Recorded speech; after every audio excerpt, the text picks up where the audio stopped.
নমস্কার, মহাযোগী জ্যোতিষ চ্যানেলে আপনাদের সকলকে স্বাগত জানাই। আমি শ্রী মুখার্জি। আপনারা দেখছেন, লাইক, শেয়ার, সাবস্ক্রাইব করছেন। আপনাদের অসংখ্য ধন্যবাদ। যারা এখনও করেননি তাদের কাছে অনুরোধ, সাবস্ক্রাইব করুন যাতে পরবর্তী সমস্ত ভিডিও নোটিফিকেশান আপনারা আগেই পেয়ে যান। লাইক শেয়ার করুন যাতে আপনাদের মতন ঘরে বসে অনেকেই উপকৃত হন। আজকে বলবো ধনুরাশি, নিশ্চয়ই বলবো। সে টপিকে যাওয়ার আগে একটা কথা বলি।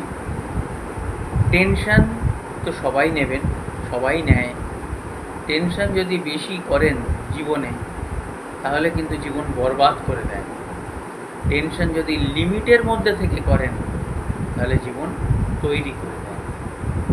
এবার আপনাদের ব্যক্তিগত ব্যাপার, আপনারা টেনশনটা করবেন কতটা এবং কেমনভাবে, সেটা কীভাবে করবেন, কখন করবেন, এবং আমার ভিডিও দেখলে আপনাদের টেনশন হবেও না, সেই জন্যই বলছি দেখবেন।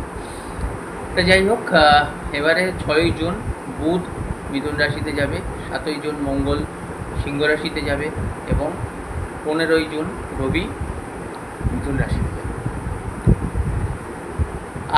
এখন ধনুরাশির যে গ্রহ সন্নিবেশ, ধনুরাশির তৃতীয় আছে রাহু, কুম্ভ রাশিতে চতুর্থে শনিদেব, পঞ্চমে শুক্র, ষষ্ঠে রবি বুধ, সপ্তমে বৃহস্পতি, অষ্টমে মঙ্গল, নবমে কেতু। স্বাস্থ্যর দিক দিয়ে বলতে গেলে দেখতে হবে যে প্রথমেই বলি যে আমাদের রাশিপতি হচ্ছে ইমিউনিটি পাওয়ার। তাহলে বৃহস্পতি কোথায় আছে? বৃহস্পতি কিন্তু রাশিকে দেখছে। তাহলে যখনই সেই ভাব অধিপতি ভাবকে দেখে তখনই সেই ভাবের এনার্জি হয়, ভাবের বৃদ্ধি হয়। সুতরাং আপনারা কোনো অসুবিধা নেই। কিন্তু একটা জিনিস কি, যেহেতু মঙ্গল নিচস্থ আছে সেহেতু কী হবে, মঙ্গল 7ই জুন যখনই সিংহ রাশিতে আসবে তখনই দেখবেন আরও একটু কিন্তু আপনাদের ব্লাড সার্কুলেশন বা আপনাদের একটা পাওয়ার, একটা এনার্জি বৃদ্ধি হবে। এর মধ্যে কিন্তু অ্যাংজাইটি, ছোটো ছোটো জিনিস নিয়ে অ্যাংজাইটি হবে, স্ট্রেস হবে, প্রবলেম হবে, এগুলোকে একদম মাথায় আনবেন না। এগুলো কীভাবে আপনারা কোন উপায়ের মাধ্যমে ঠিক করবেন সেটা আমি বলে দেবো, দেখতে থাকুন।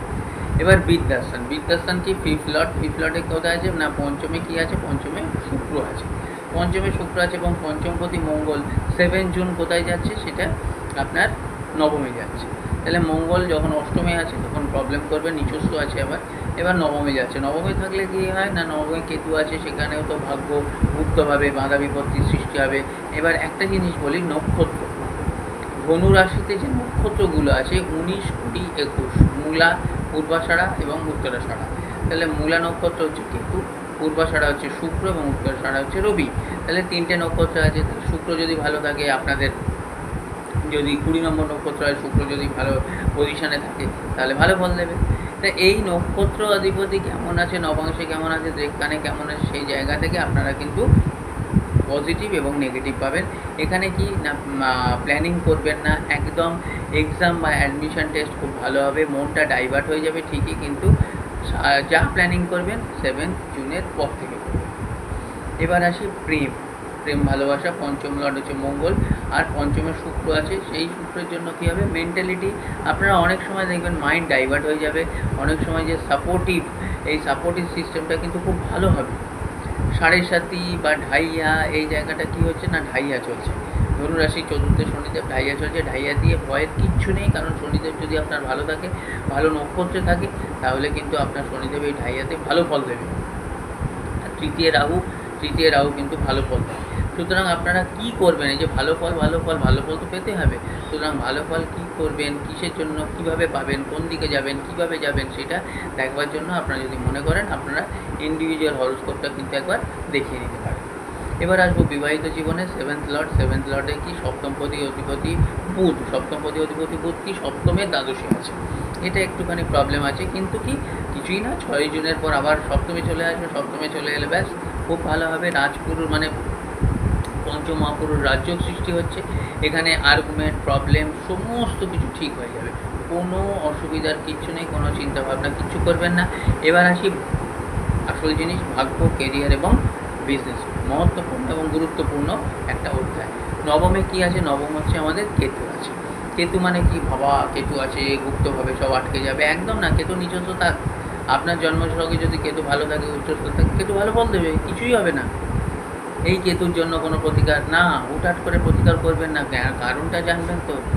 জ্বরের জন্য সবসময় যদি আপনি একটা সেই প্যারাসিটামল খেয়ে নেন, তাহলে কেন হচ্ছে জ্বর, সেটা কি আবার আসছে কি না, সেটা তো হলো না, সোর্স থেকে তো ঠিক করা হলো না, গোড়া থেকে ঠিক করা হলো না, আগায় জল ঢেলে কী হবে?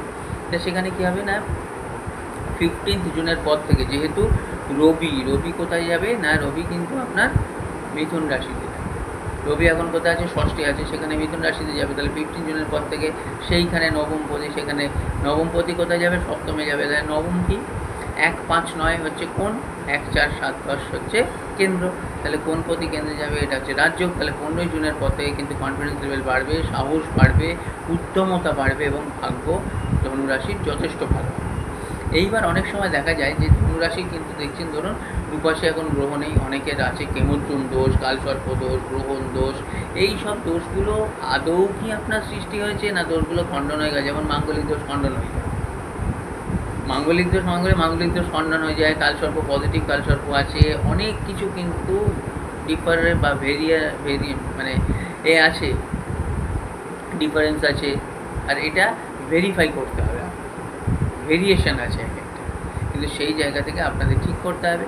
এবারে কি কেরিয়ার হচ্ছে কি দশমপতি কি না আপনার বুধ, সে দশমপতি কি আছে, ষষ্ঠে আছে, তাহলে কি সেখান থেকে ষষ্ঠ হচ্ছে শ্রম, সেটা একটা ভালো জায়গায়, এবং সপ্তমে আসবে সেই 1, 4, 7, 10 মানে কেন্দ্রপতি কেন্দ্রে আসবে, এখান থেকেও কিন্তু খুব ভালো ফল দেবে।